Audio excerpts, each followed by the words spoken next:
Welcome back to City Chats. It is 2023, and I am incredibly excited to have our guest, Mark Solano with Nuro. We're going to be talking about all kinds of things about AVs. In particular, autonomous vehicles have come a long way over the past few years and are on the roads more frequently than ever. Deploying these kinds of technologies within a community may be challenging, but there are a host of benefits. And so we're going to dive into that here in just a minute. But before we do, Mark, thank you so much for joining us today. Thank you, Joyce. Really appreciate being virtually here. Yeah, absolutely. So I always like to ask this question to kind of set the tone and just to kind of shape a little bit more about who you are before we get into what your company does and how it impacts, the smart city space. But what makes you so passionate about smart cities? Look, I think before I answer that, there are many definitions of smart cities. I was talking to a colleague of mine she's the executive director over the Texas Innovation Alliance, and I think she teaches a module on like smart cities. And so I sat her down and I go, look, I'm doing this podcast in a couple of weeks. Can you give me a brief on what a smart city is? And she goes, well, do you have a semester? And I go, I have about like 10 minutes. So why I'm passionate about this, there are multiple definitions. There are many concepts that are used to measure what a smart city is. Whether it's connectivity, whether it's cloud-based utilization, data usage, utility infrastructure. I think overall, the line of truth on all of that is just the measurements of how a city focuses on the overall quality of life. And it's kind of dedication to improving that quality of life.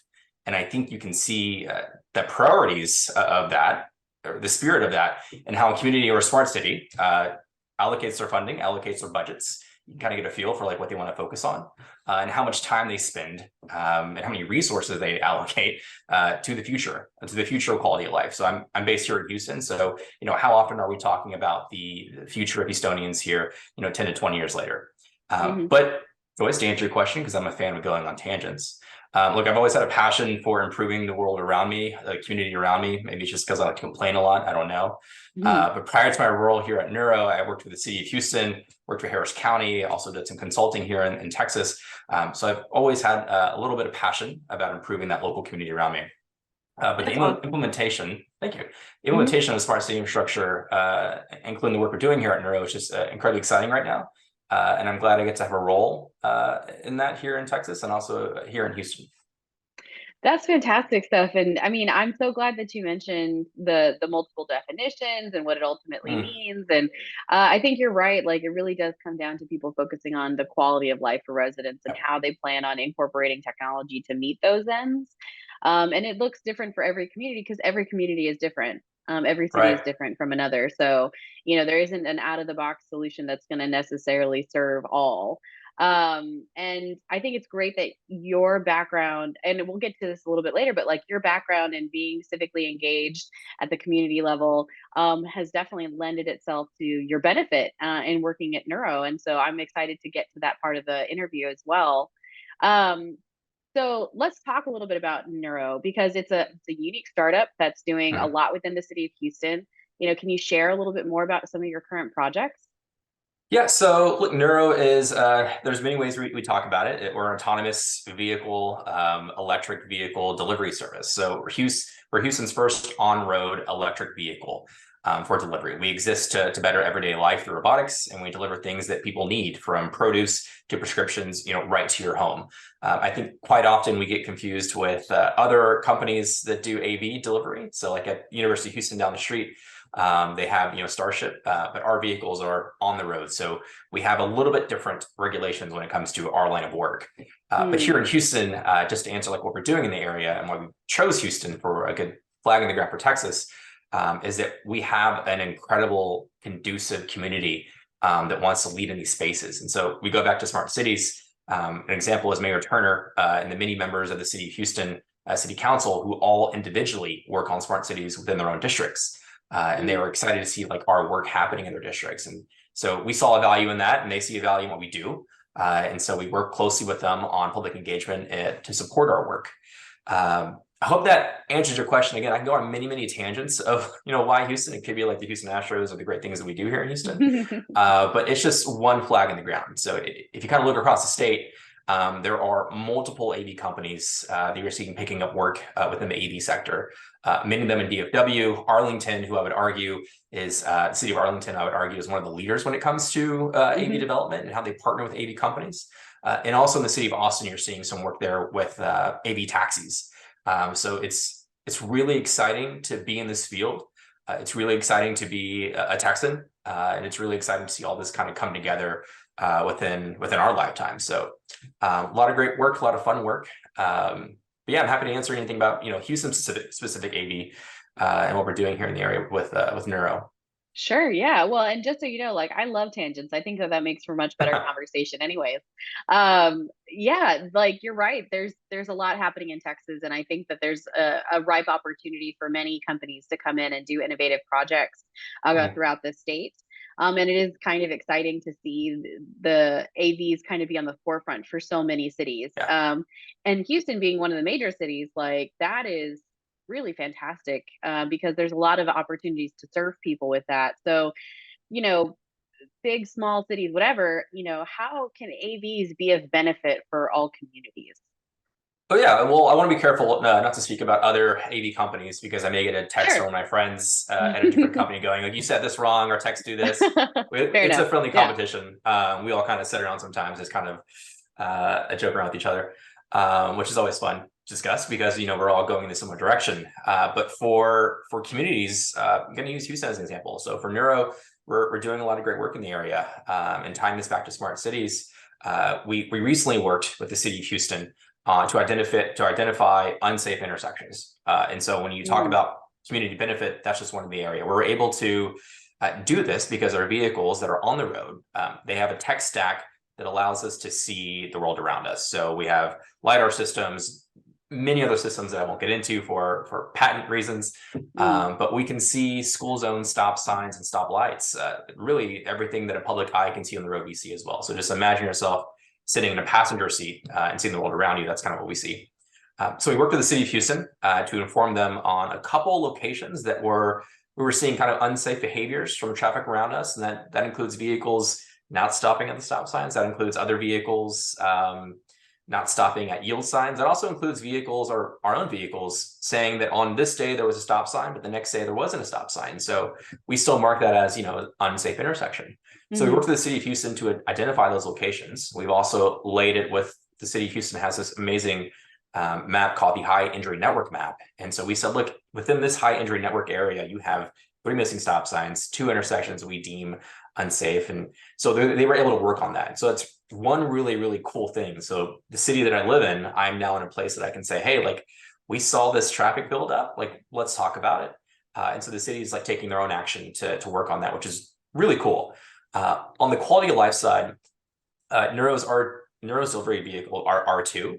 Our next vehicle is the R3, and that's what happens when you let engineers name vehicles. They get really creative with the R2, R3, and they keep going from there. So like our vehicle is completely electric, which is great for communities that are looking to add more EVs to their roads and cities that want to attain more EVs. So we want to play a role in that when it comes to the overall sustainability for our community. We're really excited about that. And additionally, it's going to assist states and communities when federal funds and state funds come down the pipeline for the EV charging stations that are going to be placed and deployed all around the country and all around the state. And additionally, Joyce, you got me on a tangent. One thing that I find the greatest thing about our work, and not only just AVs, but kind of Nuro's work, is that our overall dedication to safety. So mm, unfortunately, we saw in 2022 that there were roughly 43,000 deaths on US roads. These are traffic mm. fatalities, crashes. And just going back even the year before that, from 2020 to 2021, we saw an 11% increase of overall fatalities. So Oh, wow. more people on the roads, it's gonna happen. But I like to say, I'm happy to say that our delivery vehicle, our Nuro, it doesn't get distracted. It doesn't text while it's driving. It doesn't experience road rage, and the Nuro vehicle is just not old enough to drink. So it's not going to be distracted while driving. So we're Right. really, really excited about that. If you'll spare me a minute, the one Yeah. other thing that we're really excited about is kind of our overall impact to communities. So not only are we now servicing, or in a place where we can service food deserts, but we just finished this amazing pilot with Metrolift. Metrolift is the paratransit service for Metro in Houston. And Metro, Okay. as background, is every city has rapid bus transit system or a bus line. So that's Metro for the Harris County area. we just finished a program with Metro Lift that services their paratransit customers. So these are folks that just need a little bit extra help. These are folks that need just a little extra hand, either getting on the vehicle or getting to ready to go. So what we did is we assisted Metro in that service. So instead of Metro Lift deploying a vehicle to pick up an individual, then take them to the grocery store, and then that vehicle going back to the depot and waiting for that person to finish their groceries, going back to pick them up, and then taking them home. Instead of that service, we were able to deliver groceries, goods directly to the person on the Metro Lift customer service line. And so we were able to save them a good amount of money. We were able to save them a lot of trips. We were able to save them some efficiencies there. And additionally, we're able to take vehicles off the road. And so that's just one of the community impacts that we have here in the Houston area, in the Harris County area. And we're working with the city, we're working with non-governmental entities and governmental entities to see how we can plug into existing work, to see, how can Nuro take over some of these services, or how can we add benefit to some of these services? When using an electric vehicle like ours, I think there's a lot of incentives, especially federal government incentives for employing more vehicles like ours to do everyday trips that the city does, or everyday trips that NGOs do. So look, those are just some of the things that we do in the community. I have I think a book and a half of things that I want to do in the community when it comes to Nuro, but that's just some of our work that we've completed so far. No, that's so fabulous. Thank you. I mean, I think it's one of the really nice things that, that Neuro does is it try to like looks holistically at a community, Right. and sees just how it can solve multiple problems with one Mhm. solution, which is really fantastic. And so kind of building on that community engagement and improvement, how or can you tell us a bit more about how Neuro is working to upskill workers and create jobs? Yeah, I'm happy to. I think you and I were talking on the pre-show before we started recording here of something we're doing here in Houston. So just to take a step back, we have a study. A study came out of Steer. It's a think tank for transportation. So the nerds of the nerds, that said within 2025 and 2035, there will be roughly 3.4 million jobs either created or sustained within AV or EV. So 3.4 million jobs existing, creating, sustained, that's going to stretch across autonomous vehicles or electric vehicles. And fortunately for us, in the same vein, our autonomous vehicle is electric and our electric vehicle is autonomous. So that's 3.4 million jobs over the next 10 years. To give you perspective, there are only 3.2 million public school teachers in the US right now. So Wow. this is going to be that next big jump when it comes to how are we dedicating resources as a country for what is coming up next for our workforce. So we're doing this program. We've already started in California, but me being me, I wanted to create a local one here in the Houston area. So I returned to my alma mater of San Jac College here in the Houston area.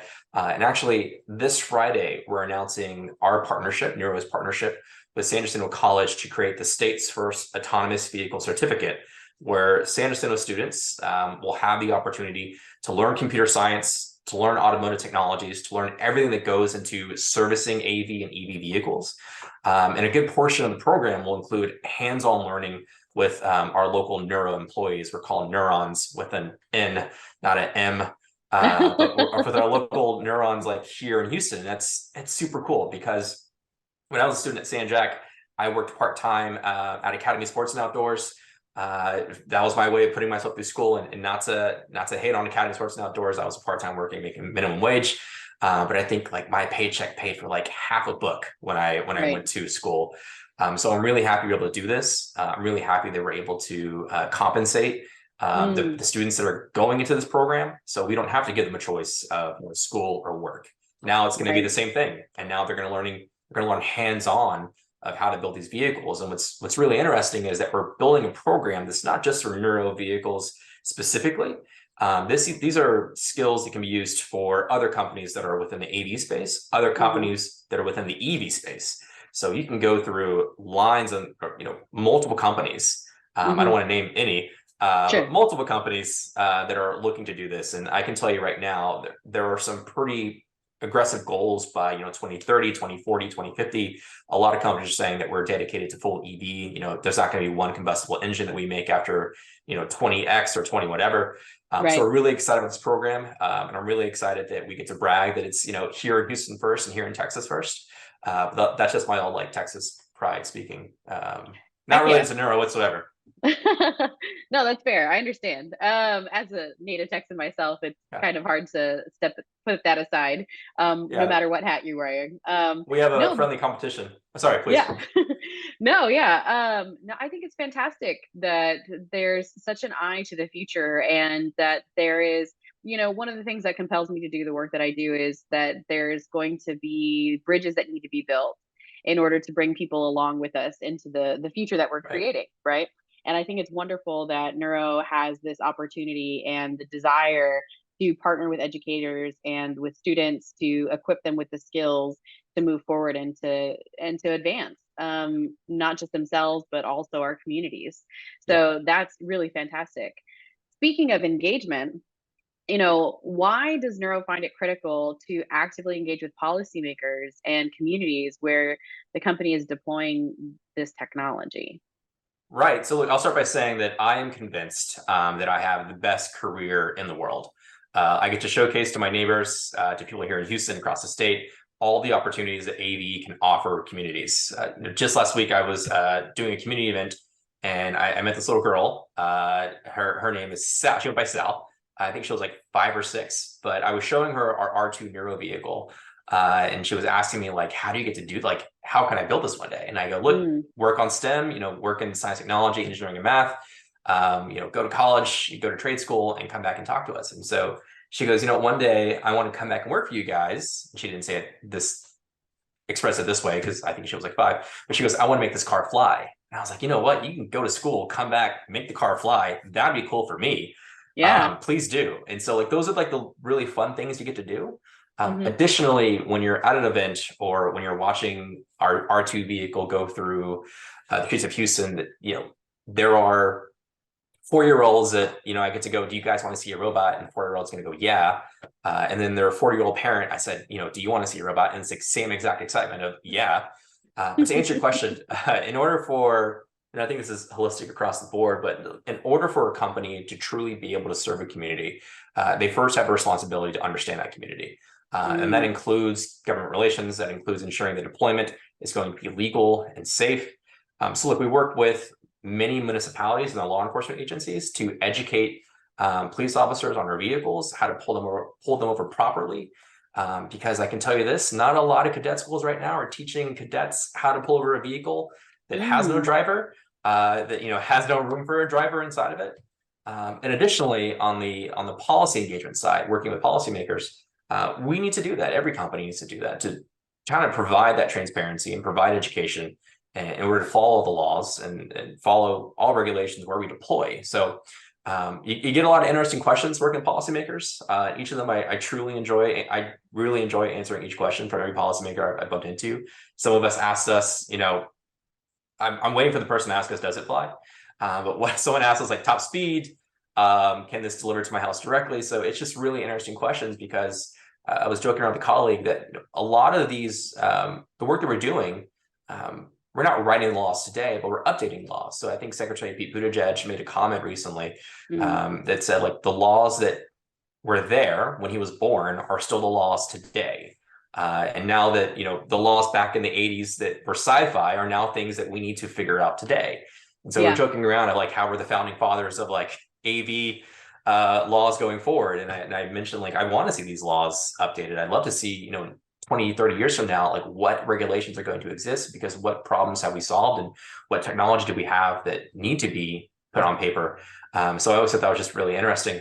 But on the last point, when it comes to our community engagement, the education for the community is a must. And I think you see other companies across the state, some of them take it very seriously. Some of them have learned that they should take it very seriously. Fortunately for Nuro, we were always going to be delivering to people that we deliver to. So like we had to be able to ensure that not only are we attaining customers, but we keep them. So Mm, overall, it's imperative on the Nuro side to create, pun not intended, but a two-way street when it comes to working with residents. So we're hearing and learning from their feedback, and then we're doing better with each new delivery, and we're doing better with each new area of Houston or area of the country where we're deploying our vehicles. that's So many things that you talk about in that answer or that response was really fantastic. Thank you. I Yeah, absolutely. I mean, coming from a very close knit community, having vendors come in from the outside, I think that oftentimes vendors can have the opinion that, well, I am this, big company and Yeah. we're vetted and proven. So that means that when we show up in your community, that things are going to automatically work. Right. But in San Antonio, if you don't invest in our community, we don't almost care who you are.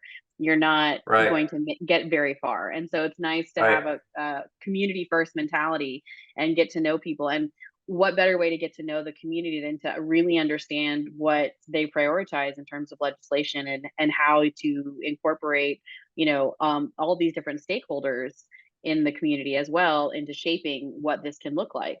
And it does Right. take a lot of work to make that happen, but I think it's valuable work. And if you don't do it up front, you're going to have to do it in the end anyway. um, So something interesting that happened. You're absolutely right. I don't know yeah. if it's a Texas thing or just like a local thing, but I received a call from a resident who just wanted to know like who we were. They saw us driving down the street. First time they ever saw us. We have a lidar sensor on top of the vehicle that allows us to kind of see the world around us. And so we got to see the stop sign, we got to see the street, we got to see the potholes, and there's many potholes where we are. But I was talking to her in the middle of the conversation. She goes, "Where are you from?" And I go, "I'm from the area." She goes, "What does that mean?"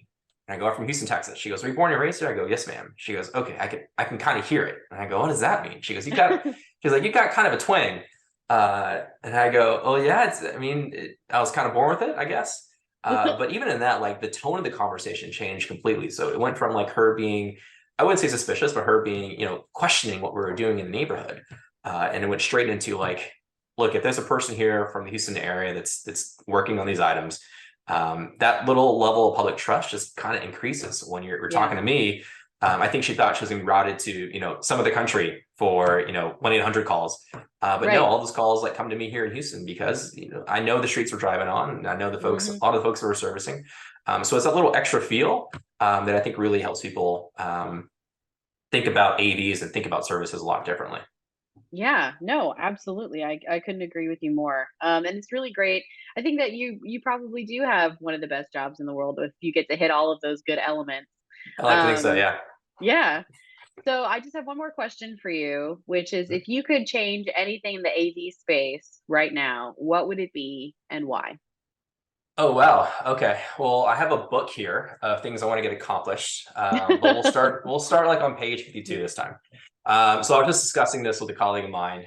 Something that I would change, because I do this quite often, is kind of the public's understanding of autonomous vehicles. So there's a lot of policy. There are 5 debated levels of autonomy. There's the advanced driver automated system compared to the automated driving. There's a lot of systems. But I don't want to get in the weeds today. We'll do it for the post show. We'll get into the weeds on the post show. But what I would like to see change in the public's perspective overall is kind of the view of autonomous vehicles and the trust in companies that we're really dedicated to safety. Across the board. Here at Nuro, we make it a top priority before we deploy our vehicles. While we're deploying our vehicles, we go through our systems every day to see if we're still going to be in a good place to deliver, tomorrow or next year. We take it very seriously. But what I want to change is like the overall understanding. So I believe there's a lot of hesitancy when it comes to Mm, AVs, and that's going to last for a bit. But I'm really hoping that it's going to be a world where individuals will safer on the roads now that they have AVs or more AVs on the road versus human drivers. So another study came out. I'm going to list studies all day that said for every mile driven by an AV or autonomous vehicle, that stretch of mile is 60% safer, 60% safer wow. compared to a human driver. And I think people, they don't know that. I think this is brand new, so they don't trust it. And I get Yeah. it. I completely understand it, but I would love if there was a giant PSA that played every day on people's TVs that like AVs are safe. People take them seriously. And here at Nuro specifically, we take safety pretty seriously. So that's something I would love to see change. The kind of the narrative around autonomous vehicles and kind of what each company can do to promote that overall safety. And it just means promoting the overall conversation and educating people in the right spaces. Yeah, no, without a doubt. I think that that's fantastic. And thank you so much for sharing all of your insight and for taking the time to speak with us today. Good luck on your event. I'm sure it's going to not Thanks. be like a huge knockout, and that it's going to be very empowering for a lot of people. With that, everybody, stay tuned for the upcoming City Chat episode. We're going to be interviewing Zach Valdez with the Department of Energy and talking about all kinds of things with zero carbon. So thank you very much, Mark. You have a really great day. Thank you, Joyce. You too.